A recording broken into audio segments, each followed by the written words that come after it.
नमस्कार, आप देख रहे हैं प्राइम न्यूज और मैं हूं आपके साथ आलोक शुक्ला। बुलेटिन की शुरुआत इस वक्त की सबसे बड़ी खबर के साथ करेंगे, जहां पर अंतर्राष्ट्रीय बाघ दिवस पर गोरखपुर में कार्यशाला का आयोजन किया जाएगा। कार्यशाला को मुख्यमंत्री योगी आदित्यनाथ वर्चुअल माध्यम से संबोधित भी करेंगे और सुबह 10 बजे सीएम योगी वर्चुअली संबोधित करने वाले हैं। 2 तकनीकी सत्रों में बाघ संरक्षण को लेकर विशद मंथन भी किया जाएगा। तो विस्तार से मंथन होगा और ये समझने की कोशिश की जाएगी कि बाघों को कैसे संरक्षित किया जाए और किस तरह से इंसानों और बाघों के बीच का जो संघर्ष है उसको कम किया जाए। वनों में किस तरह से इनको संरक्षित रखा जाए ताकि इनको शहरों की तरफ ना पड़े। और ये बहुत ही गंभीर विषय है पूरे देश के लिए, क्योंकि अगर पूरे विश्व में बाघों की संख्या की बात करें तो महज 4200 बाघ बचे हैं और उनमें से लगभग 70% की आबादी भारत में निवास करती है। 2962 के पास बाघ भारत में रहते हैं और इनमें से अधिकांश मध्य प्रदेश, छत्तीसगढ़, बिहार की बेल्ट में है और इसीलिए उत्तर प्रदेश में भी बाघों को लेकर लगातार चिंता जताई जाती रही है। मुख्यमंत्री योगी आदित्यनाथ आज एक महत्वपूर्ण मंथन कार्यक्रम में शामिल होने वाले हैं। तमाम निर्देश भी यहां पर देंगे, क्योंकि उत्तर प्रदेश में बाघ निवास करते हैं और निश्चित तौर पर इंसानों और बाघों के बीच में कई बार संघर्ष भी हो चुका है, इसलिए उनकी सुरक्षा बेहद जरूरी है। और 2 तकनीकी सत्रों में मुख्यमंत्री योगी आदित्यनाथ यहां पर तमाम निर्देश देंगे, वर्चुअली संबोधित भी करेंगे और कार्यशाला का आयोजन किया जाएगा। इसमें तमाम तैयारियों पर भी चर्चा की जाएगी।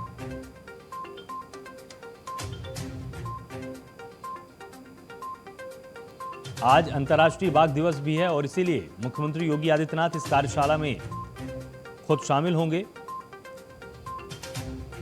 पीलीभीत बहुत ही महत्वपूर्ण जिला है उत्तर प्रदेश के अंदर, इसके साथ ही इटावा का इलाका भी, यहां पर बाघों के संरक्षण पर विशेष रूप से काम किया गया है और पीलीभीत टाइगर रिजर्व में बहुत ज़्यादा ध्यान दिया जा रहा है कि लगातार बाघों को संरक्षित रखा जाए और इसीलिए कार्यशाला में मुख्यमंत्री योगी आदित्यनाथ भी शामिल होने वाले हैं।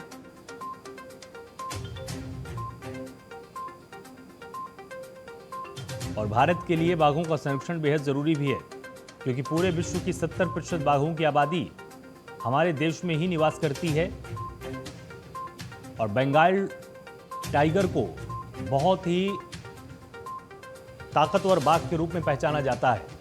यह माना जाता है कि एक बब्बर शेर को भी बंगाल टाइगर हरा सकता है और इसीलिए यह भारत की शान भी कहा जाता है।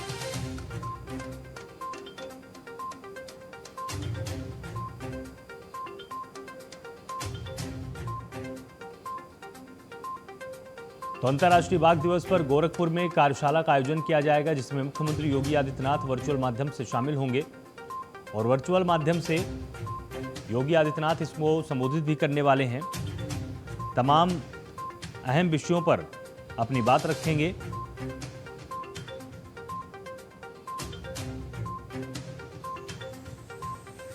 और पीलीभीत, कतरनिया घाट, बहराइच, लखीमपुर खीरी, ये तमाम वो इलाके हैं जहां पर पहले बाघों के हमले की स्थितियां देखी जा चुकी हैं उत्तर प्रदेश के अंदर और इसीलिए मुख्यमंत्री योगी आदित्यनाथ का फोकस ये है कि मानव और बाघों के बीच के संघर्ष को शून्य किया जाए, ताकि किसी भी तरह से बाघों की जान न जाए या किसी इंसान की जान का नुकसान न हो और बाघों को संरक्षित रखा जा सके।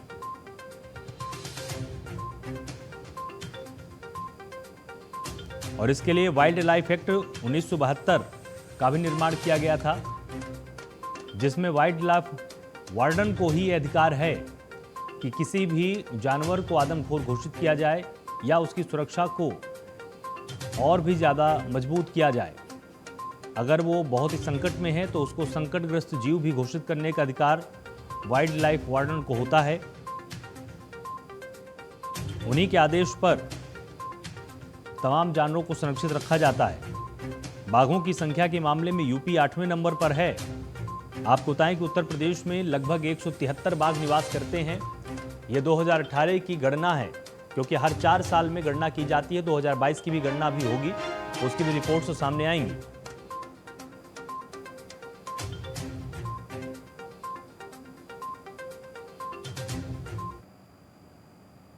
और अधिक जानकारी अपडेट के साथ हमारे साथ संवाददाता आशीष वर्मा यहाँ पर लाइव जुड़ चुके हैं। तो आशीष, आपसे जानना चाहेंगे कि आज मुख्यमंत्री योगी आदित्यनाथ का क्या कार्यक्रम तय है और वर्चुअल माध्यम से जिस तरह से अंतर्राष्ट्रीय बाघ दिवस के अवसर पर वो एक कार्यशाला में जुड़ेंगे, किन विषयों को लेकर आज यहाँ पर मंथन हो सकता है? जी बिल्कुल, देखिए अगर बात की जाए लोग कि मुख्यमंत्री योगी आदित्यनाथ के कार्यक्रम की, तो आज मुख्यमंत्री योगी आदित्यनाथ का काफी अहम कार्यक्रम रहेगा। मुख्यमंत्री योगी आदित्यनाथ आज पाठशाला खोलेंगे, यानी कि पाठशाला अंतर्राष्ट्रीय बाघ दिवस पर पाठशाला खोलेंगे। हालांकि ये वर्चुअली माध्यम से जुड़ेंगे। गोरखपुर के लोगों का गोरखपुर में इस तरीके से वर्चुअली पाठशाला रहेगी, उसमें वर्चुअल मुख्यमंत्री योगी आदित्यनाथ जुड़ेंगे और उसी के अमृत आजादी का अमृत महोत्सव है, उसको लेकर के वर्चुअली पाठशाला जुड़ेंगे और अधिकारियों को निर्देश देंगे। हालांकि देखना बस यही होगा कि किस तरीके से निर्देश देते हैं, किस तरीके से निर्देश देते हैं, ये देखने वाली बात होगी। बिल्कुल, और जिस तरह से कार्यशाला का आयोजन किया जाएगा, और उत्तर प्रदेश में देखो अगर बाघों की संख्या की बात की जाए तो लगभग 173 बाघ निवास करते हैं और इनका संरक्षण बेहद जरूरी है ताकि इनकी संख्या को दोगुना किया जा सके, क्योंकि तमाम राज्य अब इसी मिशन पर काम कर रहे हैं कि जो भी मौजूदा बाघ उनके राज्य की सीमा में रह रहे हैं उनकी संख्या को दोगुना किया जाए। तो क्या आज इस विषय पर भी मंथन किया जाएगा? बिल्कुल आलोक, अगर बात की जाए जिस तरीके से बाघ दिवस लेकर के बाघों की जो संख्या है उस पर चर्चा की जाएगी, उस पर विमर्श किया जाएगा, क्योंकि आज जिस तरीके से मुख्यमंत्री योगी आदित्यनाथ पाठशाला खोलेंगे, वर्चुअली माध्यम से जुड़ेंगे, गोरखपुर के जो अधिकारी थे वो वर्चुअली जुड़ेंगे, तो ये कहा जा सकता है कि कई बड़े निर्देश दे सकते हैं बाघों की संख्या को लेकर के। किस तरीके से निर्देश देते हैं कि देखना होगा, क्योंकि आजादी का अमृत महोत्सव भी है, आजादी का अमृत महोत्सव भी मनाया जा रहा है। तो जाहिर सी बात है मुख्यमंत्री योगी आदित्यनाथ जब वर्चुअली जुड़ेंगे और वर्चुअली अधिकारियों को निर्देश देंगे, वो देखने वाली बात होगी। बिल्कुल, और अगर इसमें सबसे ज़रूरी पहलू की बात की जाए आशीष, तो देखिए बाघों और मानवों के बीच में कई बार उत्तर प्रदेश में संघर्ष हो चुका है। लखीमपुर खीरी में 2 बार, पीलीभीत में इसके साथ ही जो सीतापुर का इलाका है वहाँ पर भी एक बार संघर्ष हुआ है। तो इन संघर्षों को भी शून्य करने की बहुत ज़रूरत है। तो क्या इस पर भी मंथन किया जाएगा कि बाघों और इंसानों का आमना सामना ही ना हो?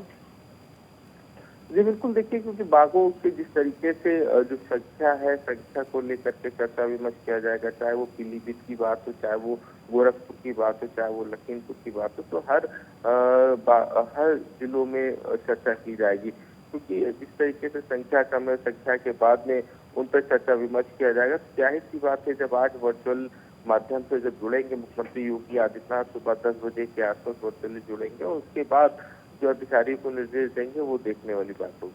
बहुत बहुत शुक्रिया हमारे साथ यहाँ पर जुड़ने के लिए और विस्तार से यहाँ पर तमाम जानकारियाँ देने के लिए।